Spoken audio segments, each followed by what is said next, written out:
Saludo esta mañana al cronista de Hermosillo, a Ignacio Lagarda.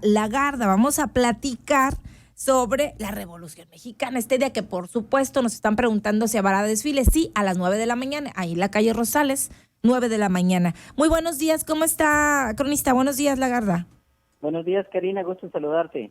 Compártanos, bueno, ¿cuál fue la importancia de la Revolución Mexicana y por supuesto la importancia del Estado y de los sonorenses que destacaron en la Revolución Mexicana? Cuéntenos, ilústrenos, por favor. Gracias.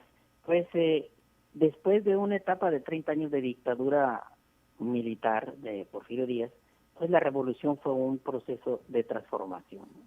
Pues que se acababa el pasado y llegaba una nueva oleada de esperanza, que fue la revolución, convocada por Madero, Francisco Ignacio Madero, para las 6 de la tarde del 20 de noviembre iniciar la guerra, la revolución contra Madero, contra Díaz, pero resulta que fue como una llamada a misa porque nadie salió a tirar balazos a las 6 de la tarde. Ajá. Entonces, no pasó eso, pero sí, él inició, es el precursor de la revolución o de la transformación del país que se destinaba, Madero. Y entró, y Madero, pues después de una pequeña lucha, una batalla en Ciudad Juárez, Porfirio Díaz dijo, pues ahí te dejo con tu gente, y ya despertaron al león, pero se ve el pueblo, ahí ustedes lo dominan. Y se fue a Europa. Entonces, luego fue elegido presidente Madero, pero no supo ejercer el poder, y la intriga de otros militares y del embajador norteamericano hicieron que le dieran golpe de Estado. Victoriano Huerta, un general porfirista, le dio golpe de Estado, lo mató a ella, el vicepresidente, y asumió el poder. Eso sí levantó la ira de los mexicanos. Ajá. Se inició Ahí fue la verdadera revolución. Exacto. Aquella se llama revolución madridista, luego vino la revolución constitucionalista, y se le llama constitucionalista porque se trataba de restablecer la constitución vigente, porque Huerta había violado la constitución al hacer lo que hizo. Y entonces los sonorenses, hubo 2 gobernadores en el país que desconocieron a Huerta, Venustiano Carranza en Coahuila y José María Maytorena en Sonora. Entonces, Carranza vino a Sonora a reunirse con Maytorena y con estos revolucionarios como Obregón, Calles, de la Huerta, Rodríguez, Manso, un montón de generales sonorenses que se opusieron pues a Huerta, y estuvo aquí en Hermosillo en septiembre de 1913 Carranza, y desde el Palacio de Gobierno mandó su comunicado al país. ¿En qué llegaban? No lo puedes creer. En caballo, en carretas, caminando. Se vino de Cuatro Ciénegas, Coahuila, en tren, pasó por Durango, entró un poco a Chihuahua, ahí se cambió a caballo, sí, y cruzó la Sierra Madre Occidental a caballo desde allá, híjole, hasta Xochitl, Sinaloa. Pobre caballos. Imagínate, de sierra, pues subir la sierra, bajarla, bueno, la bajada como sea, la subida. Eso nomás es, yo estudié la distancia, Sí. pueblo por pueblo lo seguí, según la narrativa, y digo yo que ni siquiera hoy en día en una 4x4 Razor, no, sería capaz de esas Razor, ajá. Y se hicieron a caballo hasta el Fuerte Sinaloa, donde lo esperó. ¿Acompañado de cuántas personas? Como unas 50 personas del Estado Mayor. Comieron en ranchos, sufrieron un hambre, sufrieron frío, y el señor nunca se quejó.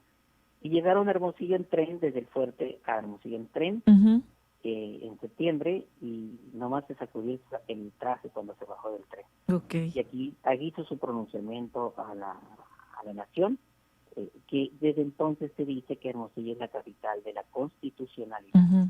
Aquí fue ese comunicado, sí, ese importante. ¿Cuál fue el hecho más importante del inicio de la revolución? ¿Cuánto dura y qué sonorenses participaron? Es Obregón encabezado, y por esta lista de generales que empezaron como capitanes, y pues Obregón era teniente coronel apenas, y bajan y se van por toda la costa del Pacífico. En Guaymas hay unas batallas terribles de Santa Rosa y Santa María, en el que Obregón, el teniente coronel, que antes de eso había sido agricultor, les ganó a los generales de carrera estaban en Guaymas, se los derrotó y derrotó a todo el ejército federal huertista hasta llegar a un pueblo que se llama Teoloyucan, al norte de la Ciudad de México, a la entrada al norte, donde los hizo firmar el armisticio de paz y rendición. Ujú. Para entonces, cuando llegó a México, ya Huerta había huido del país. Huerta también era sonorense, ¿verdad? No, Huerta era poblano. Ok, poblano. Victoriano Huerta. De la Huerta. De la Adolfo Huerta, de la sí es Huerta cierto. era sonorense. Sí No hay es que cierto. confundirlo, aquel era militar y este era músico. Tiene razón, sí, Adolfo de la Huerta. Entonces asume el poder Venustiano Carranza, era el líder de la revolución, y luego hay elecciones, es electo presidente ya definitivo Carranza, y ejerce el poder, y entonces Obregón quiere sustituirlo en la presidencia, no se opone, y empieza la guerra ya interna, que se llama pues ya la guerra civil. Ujú. Ya no es la guerra Constitucionalista. la revolución constitucionalista, sino la guerra civil, la revolución civil. Ellos entre ellos, los revolucionarios que habían ganado.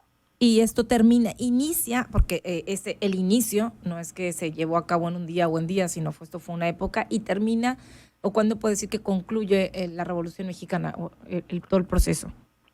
No se puede declarar qué día o qué año terminó, pero estos sonorenses ejecutan o matan a Carranza en Calantongo y asumen el poder político el 20. Ahí creemos que termina la Revolución Mexicana. ¿El 20 de?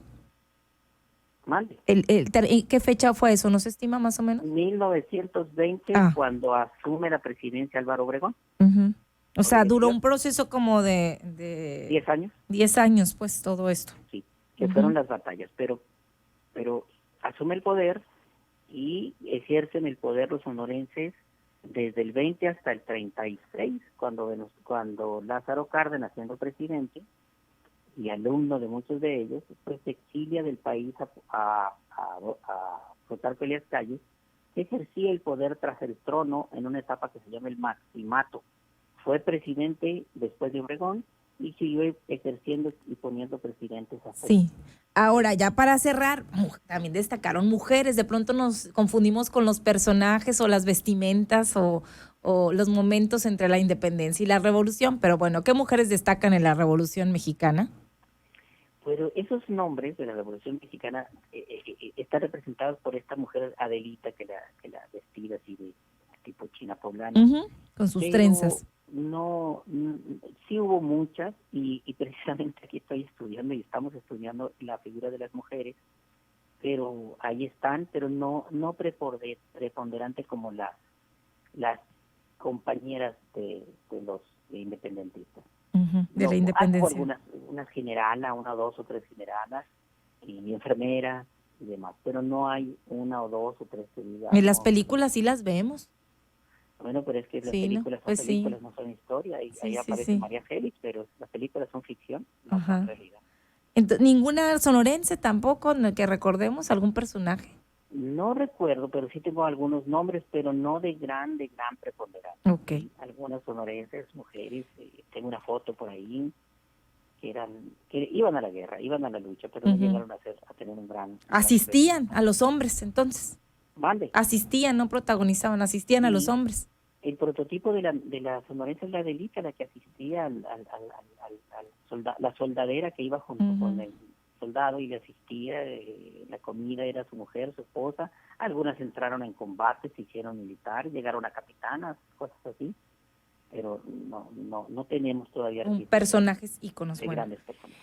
Bueno, para el momento que ustedes van ahí al desfile, vean estos personajes de los que nos habla el cronista, comprendamos un poquito parte de la historia, la importancia de Sonora, por supuesto, en esta época, en esta fecha, y hoy que se conmemoran, pues o se celebran 113 años del inicio de la Revolución Mexicana. Lagarda, muchísimas gracias, como siempre, nos falta tiempo para seguir aquí con la historia y aprender. Muchísimas gracias, pero allá ya nos ganó, pues sí, en la otra cabina, ¿no? Nos lo quitaron más tiempo allá, pues no.